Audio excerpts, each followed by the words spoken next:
That's it, man. Game over, man. It's game over. The very idea that so many publications are still trying to find answers to the following questions has become almost laughable. Another UFO segment. That's crazy. That's crazy. You have to be crazy to believe that's possible. Really? You have to be crazy. Is it any crazier than what's coming out of, say, your average White House briefing? No, it really isn't. So with that in mind... Thanks, Green. Just two quick follow-ups. You said the president has been briefed on the cocaine that was found at the White House. Is the White House conducting its own internal investigation? This is something that's under the purview of the Secret Service. They're the ones who handle this investigation, so it lives in their purview, in their world. This episode kind of shines a light on the fact that you can bring in illegal substances into the White House. So what's preventing a visitor from bringing in anthrax or something that's not magnetic into the White House? No, look, Lucia, I totally understand the question, but it is under investigation. Surprisingly, they are still asking the same questions. Questioning, rather, are we really alone in the universe? Yet at the same time, the presence seems to be making itself known around every other corner. Well, a family who called 911 claiming to see aliens in their backyard has now hired an attorney. And today, that lawyer is asking people not to trespass, as our 8 News Now investigators have reported. The family called police back in April saying they saw so-called beings in their backyard after this bright flash in the sky. Scientists say that flash was a meteor. In a statement, the family lawyer telling us, quote, the family members all recall seeing two very large 9-foot, maybe 10-foot tall non-human life forms in their yard. Although they had asked Metro Police not to disclose the story of what happened, the story was leaked to the media. To those not hiding under a rock to these questions, we already know that something has been detected, living close to our very home. Something unknown to humankind, something not like us, something extraterrestrial in nature. Houston, there's a light out there that's following us.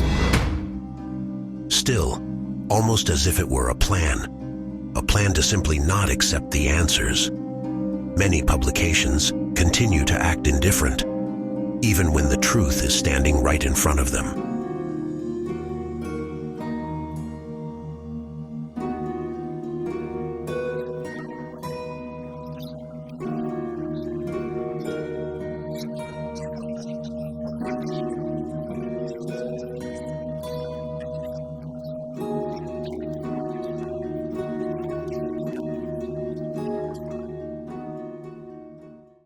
I woke up in a dirty metal dome and 40 little gray aliens watched me pee in a steel bowl. When they took the bowl, walked out.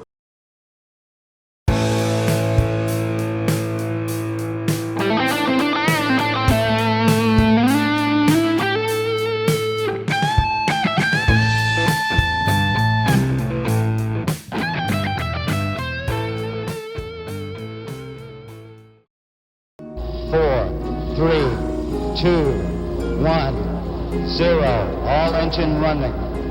Liftoff. We have a liftoff. Since mankind first took its one giant leap, That's one small step for man, one giant leap for mankind. reports of alien structures on the lunar surface have challenged the very question of, are we really alone in the universe?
since the very first images of structures on the moon began to appear in the public view, a massive cover-up to conceal the images also began.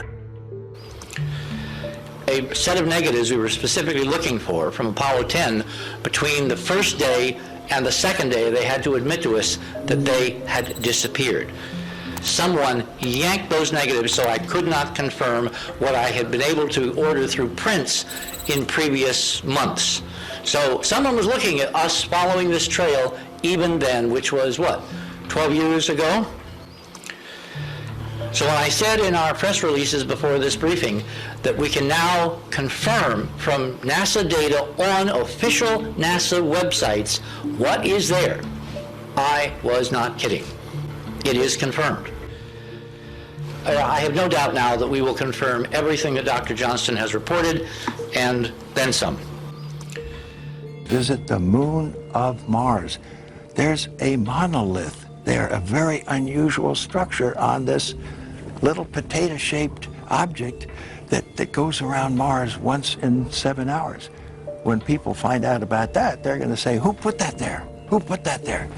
When he gave me these prints, I took them back, 1995 now. Think of the scanner technology then compared to now. And we scanned the film, and we discovered something absolutely extraordinary. I mean, mind-blowing extraordinary. According to Richard Hoagland, these glass structures literally litter the lunar surface of the moon.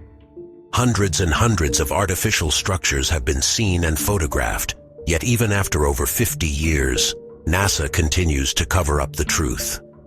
There, all over the sky, is a stunning set of geometry. Glass-like, semi-transparent, scattering geometry, scattering blue light, which tells us that it must be fine particles, fine stuff, very micron size, with various imperfections, holes, sparkles, the whole 9 yards. This is what Ken caught them painting out in the LRL, because everyone knows you can't see stars from the moon.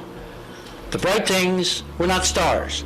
They were shining bits of glass scattering sunlight, recorded by these primitive, by today's standards, Hasselblad cameras on 35mm Ektachrome film. The geometry is perfect, meaning it absolutely is consistent with what constructional techniques would be there if you had built something miles high above the current surface of the moon. If you look in close-up, you'll see in the buttresses there are layers of detail. This again is, to me, stunning, amazing, stunning quality, because we had not had access to anything approaching this low generation from the Apollo negatives. In ordering all our stuff through the National Space Science Data Center, through Johnson in Houston, through the Lunar Planetary Laboratory, which is one of the Johnson affiliates, we had looked at things that were hinting that this kind of detail was there.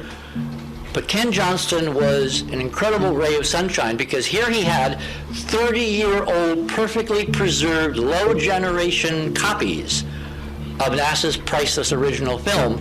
And all over this film, we saw astonishing evidence of architecture on the moon that did not belong there. Down the line. Oh, man, we're level with the top of the seats now. Okay, stand by for pitch over. Oh, are we coming in?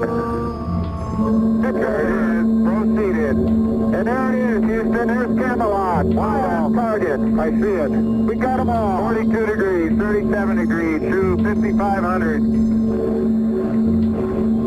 53 degrees. Okay, I've got Barre, I've got Poppy, I've got the triangle. If these reports of structures on the surface of the moon are true, who built them? And where are they now? The idea that something has been or still is living on or in the moon opens a whole new world of questions. And if NASA has known about this since the first moon landing, why have they chosen to not share this information with the rest of us? Last time we checked, humankind on this planet are all created equally. No person or persons is above another, no matter how much some may want to believe they are. They simply are not. So what gives anyone the right at any time to dictate what truths we should know and which ones we should not? Especially when we are discussing a large object that floats over our heads every single day. With so many unanswered questions regarding the moon's lunar orbit around the Earth, the idea that there is far more to the moon than we really understand would not be a big surprise to anyone. From its structure to the fact that it seemingly rotates around our Earth and yet never turns at all. Or the question of how the moon continues to orbit the Earth but never changes its speed to keep up with the Earth, while the Earth rotates the sun at 67,000 miles per hour. There are some who believe the moon is not what we think at all. There are those who believe that the moon may be a satellite placed to monitor the Earth. If this theory is true, then who is doing the monitoring? And for what reason? Let us know what you think in the comments. We always want to hear what you have to say. And remember, next time you look up at the moon, don't forget, something just may be looking back.